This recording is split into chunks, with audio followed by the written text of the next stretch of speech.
Assalamualaikum warahmatullahi wabarakatuh.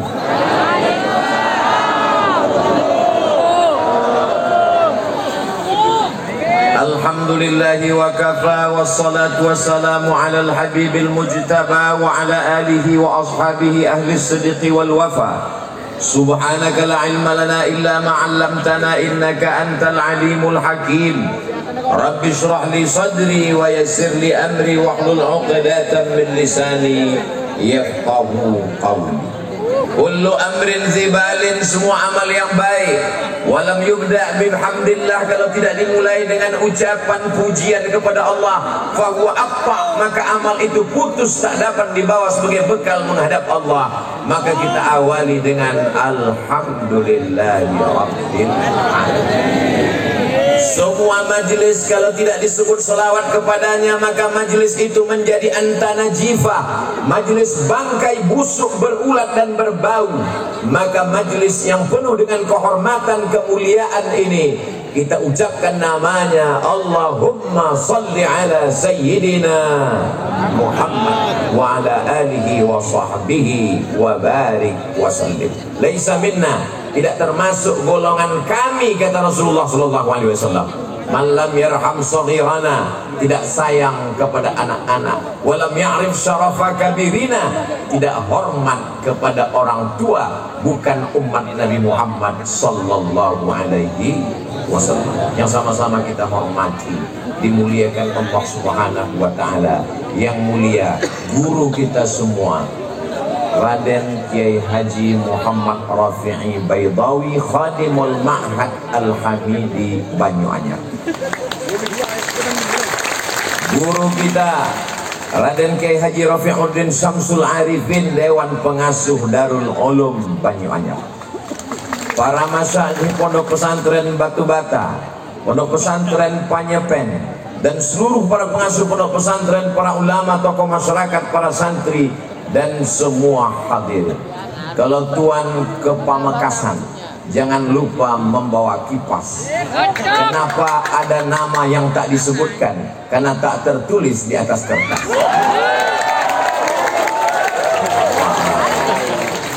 Sahabat saya, guru kita Al-Mukarram Kiai Haji Dr. Ahmad Fauzi Tijani, pimpinan pondok pesantren Al-Amin Prenduan, yang menyertai saya selama beberapa hari ini sampai pulang hari Senin. Tapi yang pulang saya beliau tidak ikut. Kemudian pula guru kita semua Al-Mukarram Syekh Kiai Ali Karam,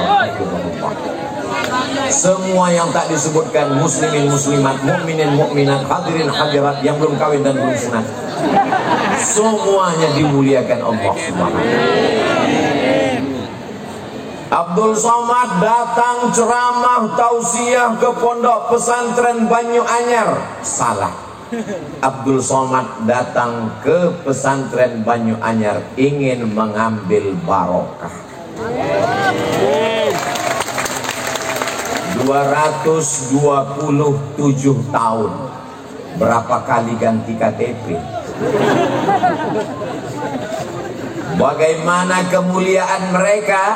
Suatu ketika Imam Ahmad bin Hanbal datang ke Masjid Nabawi, lalu tangannya mengusap mimbar Rasulullah sallallahu alaihi wasallam. Setelah dia usap mimbar Rasulullah, dia letakkan ke mulutnya, dia cium. Summa qabbalahu, dia cium telapak tangannya. Kenapa? Karena beliau ingin mendapatkan atharus salihin, bekas-bekas orang-orang soleh. Di sana ada bekas tapak kaki Rasulullah SAW. Setelah beliau meninggal, datang bekas tapak kaki Sayyidina Abu Bakar Siddiq. Setelah itu datang bekas tapak kaki Sayyidina Umar ibn Khattab. Setelah itu datang bekas tapak kaki Sayyidina Utsman ibn Affan. Setelah itu datang bekas tapak kaki Sayyidina Ali bin Abi Thalib. Setelah itu datang bekas tapak kaki Sayyidina Hasan ibni Ali radhiyallahu anhu. Setelah itu datang bekas tapak kaki siapa saja orang-orang soleh. Padahal ketika itu Imam Ahmad bin Hanbal meninggal tahun 241. Hari ini Abdul Somad datang setelah pesantren Banyuanyar berdiri 275 tahun. Walaupun kita tidak bertemu dengan mereka di dunia, insya Allah kita akan bersama di surga jannah. Berani sekali Ustaz Somad tausiah di depan para alim ulama. Tadi waktu Ustaz duduk baca apa? Kirim Al-Fatihah. Untuk Maulana Kiai Isbat Al-Fatihah. Untuk Maulana Kiai Abdul Hamid sudah kirim Al-Fatihah. Untuk Kiai Baydawi sudah kirim Al-Fatihah. Supaya apa? Supaya melimpahlah madad dan barokahnya untuk kita semua, insya Allah. Ada seorang ulama ahli hadis yang memiliki majlis di Masjidil Haram, namanya Sayyid Alawi bin Abbas Al-Hasani. Kenapa disebut Al-Hasani? Karena dia keturunan Sayyidina Al-Hasan, anak Sayyidatina Fatimah, anak Sayyidina Maulana wa Syafi'ina wa Dhukhrina wa Qurrati A'yunina Muhammad sallallahu alaihi wasallam. Sayyid Abbas sedang mengajar, lalu kemudian dia lihat ada orang tua yang sedang tawaf. Lalu dia bertanya kepada salah seorang muridnya, dia tanya kepada Kiai Baydawi, itu siapa? Orang tua itu adalah Sayyidil Walid, ayah saya. Ini orang salah satu daripada wali-wali Allah subhanahu wa ta'ala. La ya'riful wali illal wali. Tidak ada yang kenal wali kecuali wali. Jadi kalau ada yang mengatakan Abdul Somad itu wali, berarti dia wali murid atau wali kelas.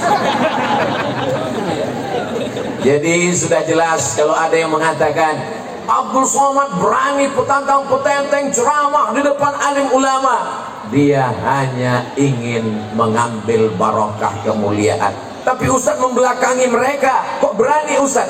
Coba putar lagi videonya, mundur ke belakang. Sebelum maju tadi kan berbisik dulu ke Kiai, Kiai ke depan, kata Kiai silakan. Tapi Kiai yang lain, saya sudah angkat tangan 10 jari, 11 dengan kepala. Saat mereka semuanya mengangguk, berarti let's go. Al-adab fauqal ilmi. Ada yang lebih tinggi daripada ilmu, yaitu adab. Kalau ada orang mengatakan saya berilmu, saya banyak hafal ayat, saya banyak hafal hadis, kamu kalah dengan dia yang tak pernah salah. Siapa dia? www.google.com. Saya paling cerdas, semua kelipatan, kali-kali, bagi-bagi, tambah-tambah, saya hafal. Maka sesungguhnya kalkulator jauh lebih cerdas. Kalau ada orang mengatakan amalnya banyak, 1000 tahun beramal, naik langit pertama. 1000 tahun beramal, naik langit kedua. 1000 tahun beramal, naik langit ketiga. 1000 tahun beramal, naik langit keempat, kelima, keenam, ketujuh, sampai akhirnya dia sejajar dengan para malaikat. Ketika itu apa kata Allah? Wa idh qulna lil malaikati isjudu li Adam. Wahai seluruh malaikat, bersujudlah kamu kepada Adam. Fasajadu, semuanya bersujud illa iblis. Saat itu bangkit egonya. Yang diperintahkan bersujud malaikat, sedangkan iblis bukan malaikat. Lalu dia siapa? Buka surat Al-Kahfi. Kana minal jinni, dia berasal dari kalangan Jin. Fafasaqa an amri rabbih, dia melawan perintah Allah Subhanahu wa taala. Yang diperintahkan bersujud malaikat. Kenapa bisa ada satu yang aneh, yang asing, yang bukan malaikat? Karena prestasi ibadahnya luar biasa sehingga dia sejajar dengan malaikat, tapi dia bukan malaikat. Jadi kalau ada orang bangga dengan ibadahnya tapi kurang adab dan taatnya, berarti dia bukan kata saya. Masya Allah, tabarakallah. Mudah-mudahan kita dijauhkan dari sifat iblis. La yadkhulul jannah, tak masuk surga, man kana fi qalbihi, siapa yang dalam hatinya mithqala habbatin min khardalin min kibrin, ada sombong sebesar biji sawi. Sebetulnya yang Ustaz bicarakan ini siapa? Saya. Di atas pentas, di atas karpet hijau, ada lagi karpet abu-abu lengkap dengan bunga-bunganya, dikawal dengan pasukan khusus anti santet. Maka kalau kita tidak rendahkan diri kita di hadapan Allah, kita akan merasa lebih tinggi, lebih hebat, lebih mulia. Apalagi protokol menyebutkan semuanya, al-mukarram, profesor, doktor, syekh, hampir masuk tawon ke hidung saking besarnya lubang, mengembang. Tinggal satu titel yang belum, almarhum. Pada saatnya semua akan tinggal, yang kekal abadi hanyalah harimau mati meninggalkan belang, gajah mati meninggalkan gading, manusia mati meninggalkan utang. Manusia akan mati meninggalkan nama, apakah nama baik atau nama buruk. Kamu pernah ketemu Ustaz Somad? Pernah. Di mana kamu melihat dia? Di TikTok. Sombong sekali gayanya. Itu videonya dipotong, Ben. Kamu pernah ketemu Ustaz Somad? Pernah. Di mana kamu lihat? Di Instagram. Tapi cuma 1 menit, ngomongnya kasar. Itu orang nggak punya paket 2 giga. Kalau dia orang dari pesantren Banyuanyar, dia akan tonton dari awal sampai akhir. Judul videonya, mencari barokah di pesantren 227 tahun. Di mana bisa kami lihat Pak Ustaz? Channel Ustadz Abdul Somad Official. Subscribe, like, share, and comment. Saya paling takut ceramah kalau di hadapan kiai. Ini rasanya sekarang nih seperti peserta dacil, dai cilik menjelang malam Lailatul Qadar. Jadi nanti kalau ada, kenapa Ustaz selama tausiah itu ngelihatnya ke depan, ke kanan, ke kiri, nggak ada ngelihat ke belakang? Tahun bahannya hilang. Tema yang diberikan adalah bagaimana membumikan kitab kuning. Kitab kuning itu apa Pak Ustaz? Ya kitab yang warnanya kuning. Akhirnya ini anak pergi ke Mesir. Sampai di Mesir pergi ke toko-toko buku di dekat Masjid Al-Azhar, di dekat Masjid Kepala Sayyidina Al-Husain. Sampai di sana dia lihat ternyata kitabnya putih semua. Ternyata dicetak di Darul Fikri Beirut, kertasnya berwarna putih. Makna kitab kuning menurut istilah para alim ulama, guru-guru kita adalah disebut orang Arab dengan kutubut turas, kitab-kitab klasik yang ditulis ratusan bahkan ribuan tahun yang lalu. Saya kebetulan pernah kuliah di Malaysia, Universiti Kebangsaan Malaysia. Lalu kemudian karena kita orang Indonesia wajib mengambil satu mata kuliah, bahasa Melayu. Padahal saya orang Melayu, bukan Melayu yang lari itu. Saya ini dari Sumatera, orang Riau, Melayu. Pokoknya kamu orang Indonesia wajib ngambil mata kuliah bahasa Melayu. Nama dosennya Cik Rusli, kumisnya tebal. Lalu kemudian di suatu hari dia pun datang masuk kelas membawa manuskrip tulisan. Dia katakan, ini adalah manuskrip Melayu umurnya 100 tahun. Coba kalian baca masing-masing, silakan. Begitu kami baca, nggak paham. Padahal bahasanya bahasa Melayu, umurnya baru 100 tahun. Tapi hari ini anak-anak pesantren Banyuanyar membaca kitab Sahih Al-Bukhari ditulis oleh Imam Muhammad bin Ismail bin Ibrahim bin Al-Mughirah bin Bardisbah Al-Bukhari dari Uzbekistan, meninggal pada tahun 256 Hijrah. Umur kitab itu sekarang 1200 tahun. Semua santri faham. Yang mengaku orang Melayu, bahasa Indonesia, tapi ternyata tidak paham, padahal umur manuskrip baru 100 tahun. Kenapa kita bisa paham Sahih Al-Bukhari? Karena bahasa Arab tidak mengalami perubahan.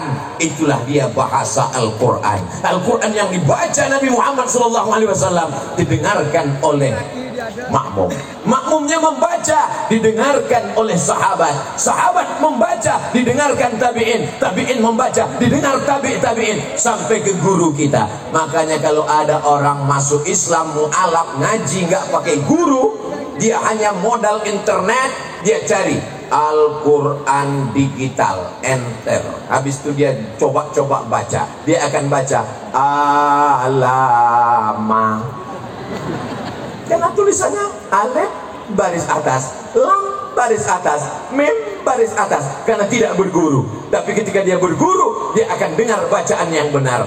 Alif lam mim.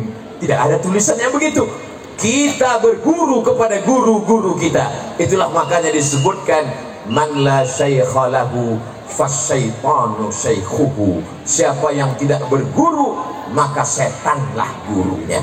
Alhamdulillah, semua santri-santri dari sejak berdiri 227 tahun yang lalu, ternyata pecahan dari murid, dari santri yang mendirikan pondok-pondok pesantren, lebih dari 400 pondok pesantren, insya Allah akan terus bertambah, mengalir sebagai amal jariah sampai hari kiamat, insya Allah.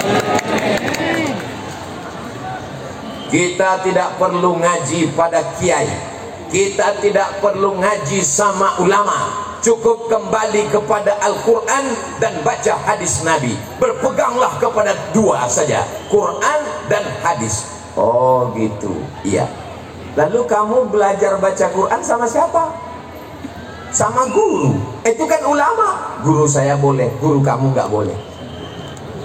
Kebetulan kami di Sumatera, cara belajar baca Qurannya, alif di A, alif di bawah I, alif depan U, A, I, U.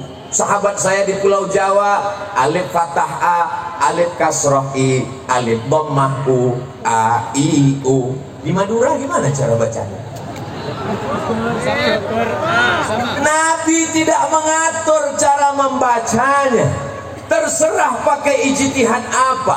Dulu pakai qaidah Baghdadiyah, lalu kemudian muncul metode namanya Iqra, muncul lagi metode namanya Qiraati, muncul lagi metode namanya orang dari Batam namanya Pak Hatta, dia buat metode Hattaiyah.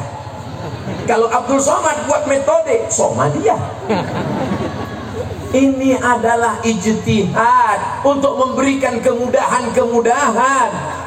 Lalu kalau dikatakan siapa yang membaca Quran dengan metode yang tidak diajarkan Nabi, maka dia sudah melakukan perbuatan bid'ah. Terbantahkan dengan ucapan Sayyidina Umar ibn Khattab saat melihat orang sholat tarawih dengan imam yang bagus, dengan jamaah yang ramai, dibuat 20 rakaat ditambah 3 witir. Apa kata beliau? Ni'matil bid'atu hadhihi. Inilah sebaik-baik bid'ah, karena belum ada dilaksanakan di zaman Rasul. Tapi perbuatan ini baik selama sesuai dengan Quran dan Sunnah Rasulullah Sallallahu Alaihi Wasallam.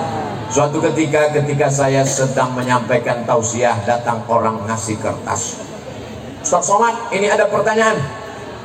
Apa pertanyaannya? Yang ngasih pertanyaan pakai cincin emas.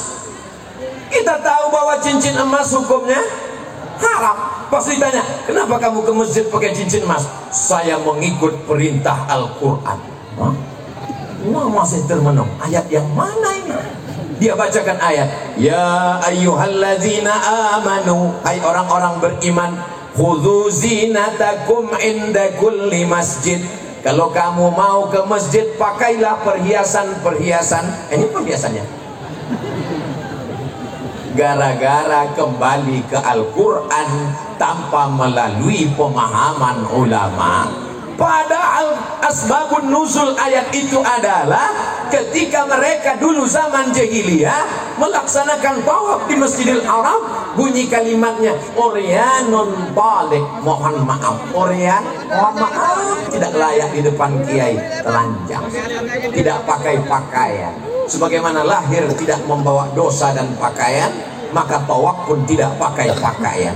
Turun ayat, ya ayyuhalladzina amanu, hai orang yang beriman, khudzu zinatakum, pakailah pakaian inda kulli masjid, ketika kamu mau masuk ke Masjidil Haram melaksanakan tawaf.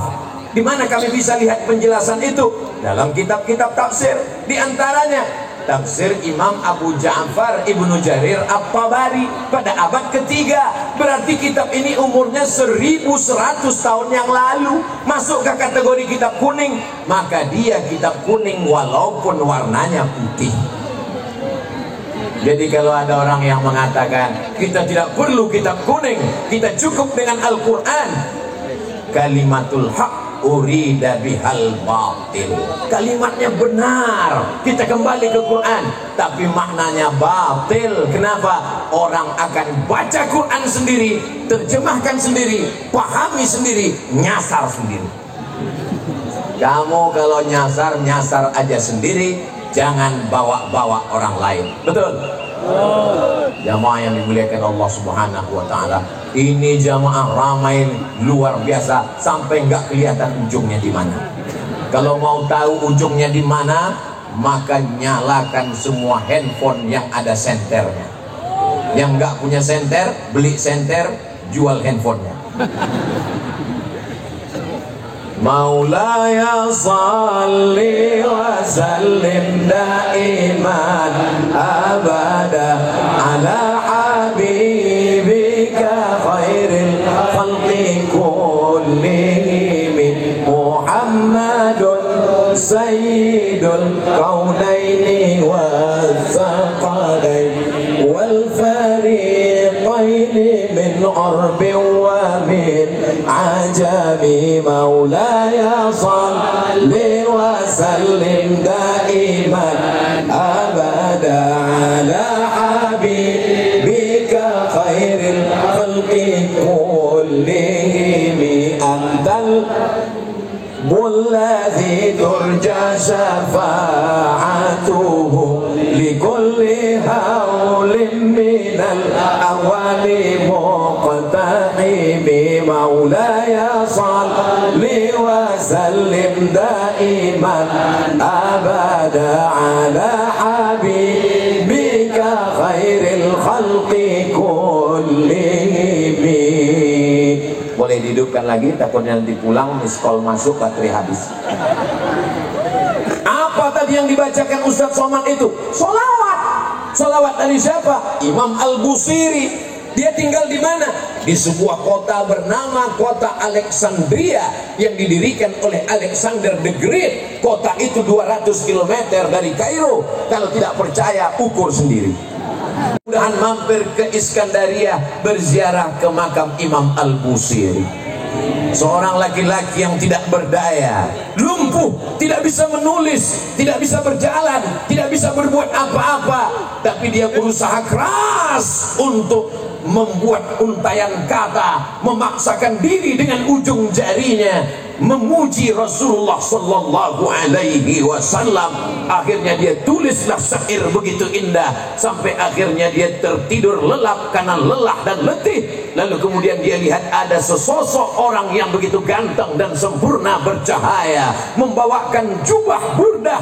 Maka setelah dia terbangun dan tersadar, sembuh sehat walafiat, maka dia berilah judul syair itu bernama Syair Burdah, karena hadiah dari Rasulullah sallallahu alaihi wasallam. Sembuh dalam keadaan sehat walafiat. Begitu indahnya kisah Al-Burdah, tapi begitu diperlihatkan kepada orang, apa kata mereka? ini adalah sholawat bid'ah, wa kullu bid'atin dhalalah wa kullu dhalalatin finnar, karena tidak dibuat oleh Nabi Muhammad sallallahu alaihi wasallam. Kalau tidak dilakukan Nabi, maka berarti perbuatan itu bid'ah. Apakah pernah Nabi membaca Maulaya salli wa sallim? Apakah pernah Nabi membaca salawat burdah? Tidak pernah. Kalau begitu maka perbuatan ini bid'ah. Wa kullu bid'atin dhalalah wa kullu dhalalatin finnar. Sorga yang seluas langit dan bumi isinya cuma 3 aja, dia, istrinya, sama mertuanya. Berbahaya kalau kita tidak kembali kepada kitab kuning. Baca Sahih Bukhari, baca syarahnya yang ditulis oleh Al-Hafiz Ibnu Hajar Al-Asqalani, Fathul Bari namanya. Ditambah lagi Imam Al-Qasqalani, ditambah lagi Imam Badruddin Al-Aini. Saya baca Sahih Muslim, Pak Ustadz, kamu nggak paham.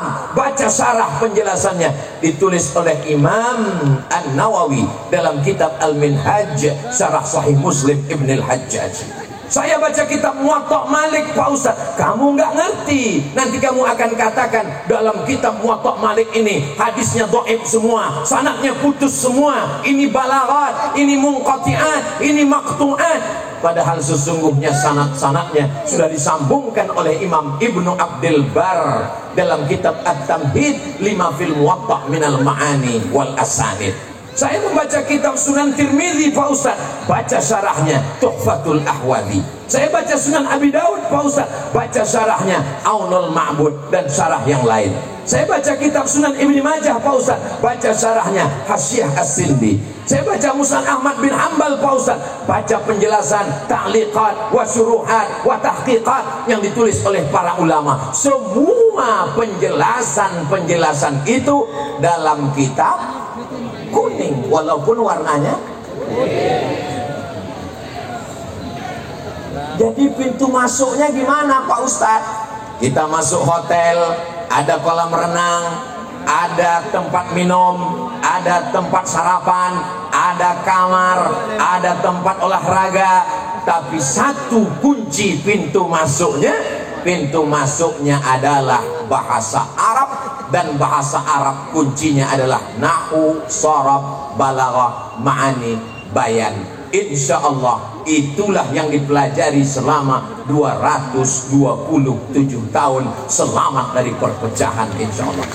Jadi kalau umat ini mau selamat, tidak ada jalan lain. Selamat dari tabdi' membid'ahkan, selamat dari tafsik memfasikkan, selamat dari takfir mengkafirkan. Dia akan kembali kepada sunnah, dan sunnah itu adalah Quran, hadis. Tapi dia lupa satu lagi, al ulama warasatul anbiya.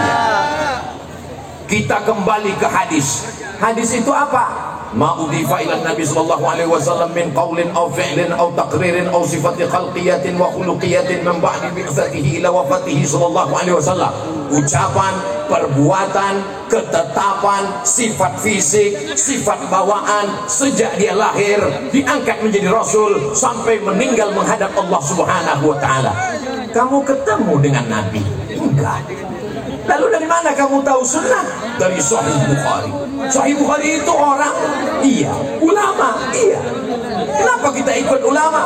Tapi katanya langsung ke Quran dan sunnah. Oh iya.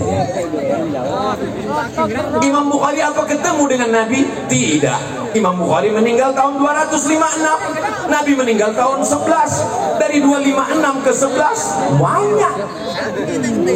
Jadi kalau begitu Imam Bukhari dapat hadis itu dari mana? Dari gurunya. Namanya siapa? Abdullah bin Maslamah. Abdullah bin Maslamah dapat dari siapa? Dari Imam Malik bin Anas. Malik bin Anas dapat dari siapa? Dari Abu Sinan. Abu Sinan dapat dari siapa? Dari Al-A'raj. Al-A'raj dapat dari siapa? Dari Abu Hurairah. Abu Hurairah dapat dari siapa? Dari Nabi. Bersambung sanadnya. Kalau putus di atas namanya mu'allaq, kalau putus di bawah di atas namanya mursal, hilang sahabat. Kalau hilang sanadnya dari penulis kitab ke atas namanya mu'allaq. Kalau putusnya berurut-urutan semester, potong UAS, ujian akhir semester. Apakah mungkin belajar hadis tafsir dalam 16 tatap muka? Sementara mereka belajar Imam Malik Apa kata Imam Malik?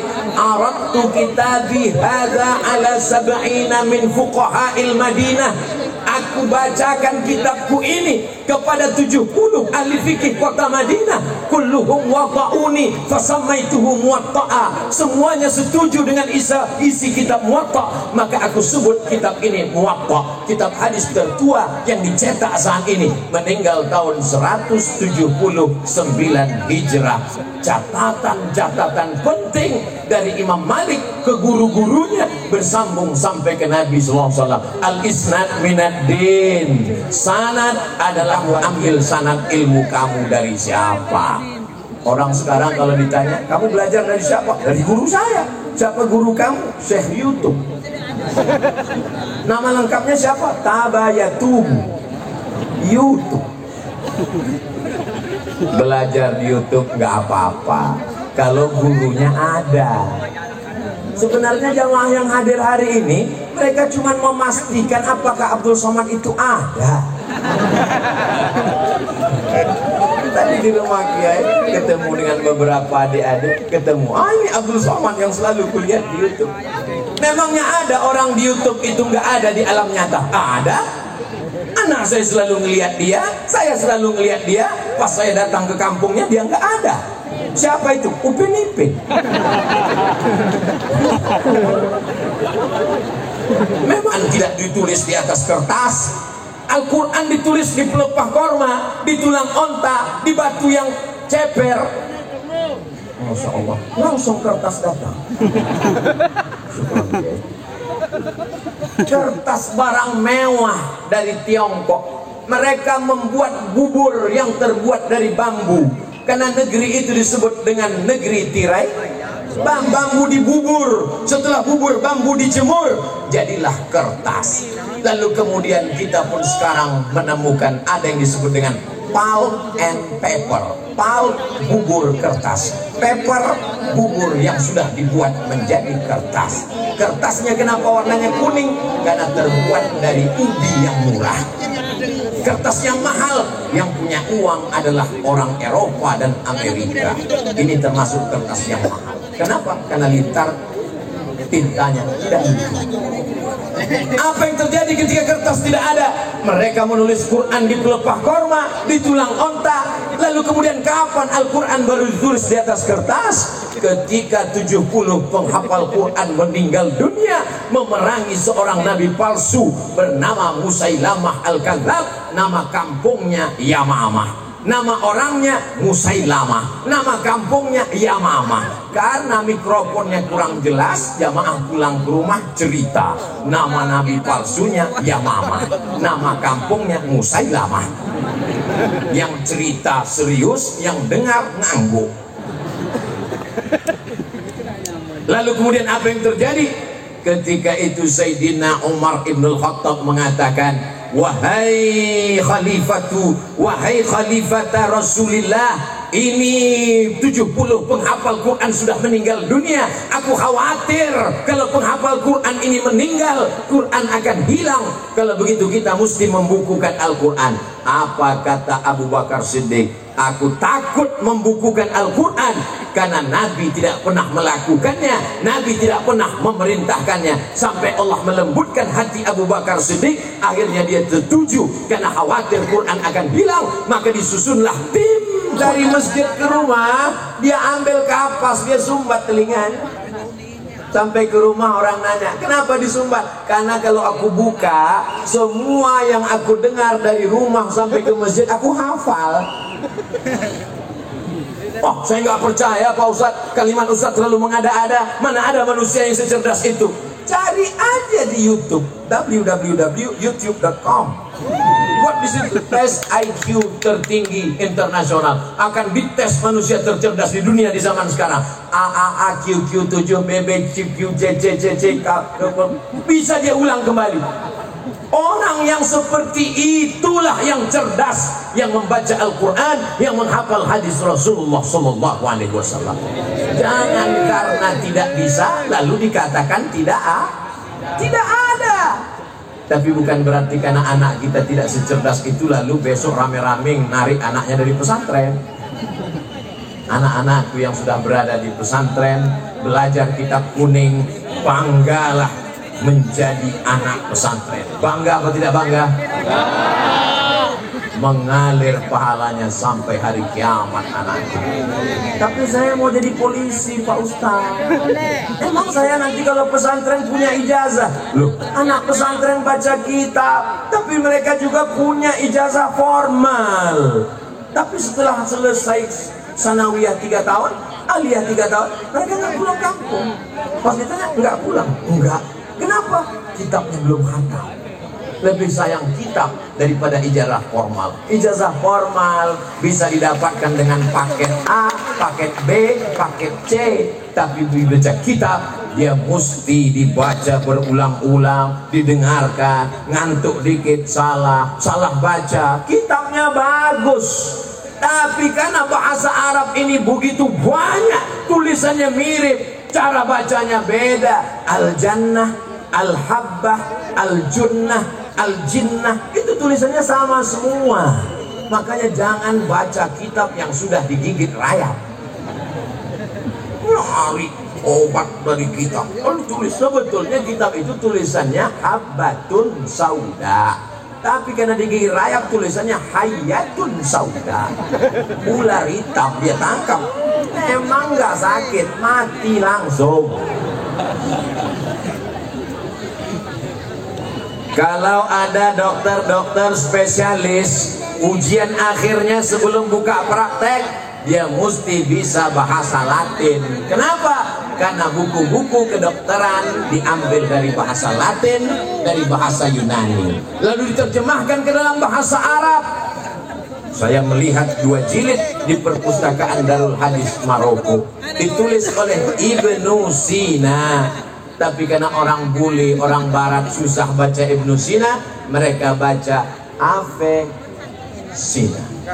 Lalu kemudian apa yang terjadi? Setelah itu mereka terjemahkan. Judul bukunya Al-Qanun Fit Tib, Al-Qanun, undang-undang Fit Tib kedokteran, diterjemahkan ke dalam bahasa Inggris, The Canon of Medicine. Jadi anak-anak kita amat sangat bisa. Pak Ustadz, kami nggak bisa bahasa Inggris. Bahasa Inggris perubahannya cuma berapa? Go, going, gone, when. Cuma 4. Tapi zahaba, zahabu, zahabat, zahabna, zahabtum, zahabna. Itu baru fi'il madhi, belum fi'il mudhari'nya, belum lagi amarnya, belum lagi nahinya, belum lagi masdarnya, belum lagi isim fa'ilnya, belum lagi isim maf'ulnya. Jadi kalau ada orang mengeluh bahasa Inggris ini berat ya, karena kamu belum bahasa Arab, guys. Sekarang orang kalau belajar bahasa Arab dia katakan, oh bahasa Arab ketinggalan zaman. Apa itu bahasa Arab? Bahasa Inggris hebat, hebat. Sekarang dipakai dunia global internasional. Kenapa dunia internasional pakai bahasa Inggris? Bukan karena bahasa Inggris dijajah oleh. Mudah-mudahan ceramah ini nggak diterjemahkan ke bahasa Inggris. Kalau diterjemahkan sampai ke kedutaan Inggris, nggak masuk saya ke Inggris. Menjadi pasukan Hizbullah, menjadi pasukan pengusir tentara Jepang dan Belanda. Teriakan mereka adalah teriakan Allahu Akbar. Santri-santri dulu orang mengatakan hari kita mengusir Belanda adalah tanggal 10 November. Betul, tidak salah.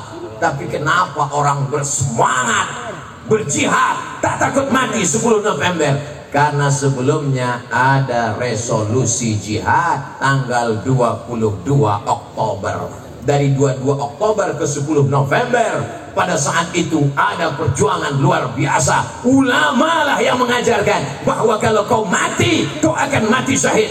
Sehingga mereka berjuang li'ila'i kalimatillah. Allahu Akbar. Maka Belanda lari pontang-panting, Jepang lari pontang-panting, tinggal sendalnya. Itulah disebut dengan sendal Jepang.